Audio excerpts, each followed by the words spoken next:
ಹೇಳ್ರಿ. ಎಲ್ಲರಿಗೂ ನಮಸ್ಕಾರ. ನನ್ನ ಹೆಸರು ಅನುಶ್ರೀ. ನಾನು 8ನೇ ತರಗತಿಯಲ್ಲಿ ಓದುತ್ತಿದ್ದೇನೆ. ನಾನು ಒಂದು ಸಿಂಕ್ ಎಂಬ ಪ್ರಯೋಗವನ್ನು ಮಾಡುತ್ತಿದ್ದೇನೆ. ಇದನ್ನು ಮಾಡಕ್ಕೆ ನಾವು ವಾಟರ್ ಬಾಟಲ, ಅಯಸ್ಕಾಂತ ಮತ್ತು ಬಲೂನ ಮತ್ತು ಇದನ್ನು ತೊಗೊಂಡೇನಿ, ವಾಟರ್ ತೊಗೊಂಡೇನಿ.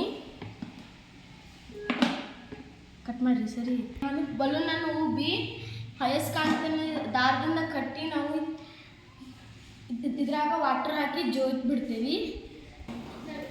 ಸಾಂದ್ರತೆ = ತೂಕ ಭಾಗಿಸು ಪ್ರಮಾಣ. ಅಂದ್ರೆ ನೀರಿನ ಸಾಂದ್ರತೆ 1 ಗ್ರಾಮ್ ಪರ್ ಸೆಂಟಿಮೀಟರ್ ಕ್ಯೂಬ್.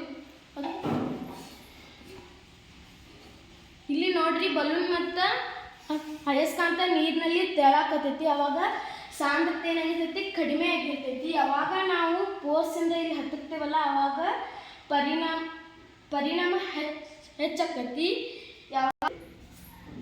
ಹೇಳಲಿ.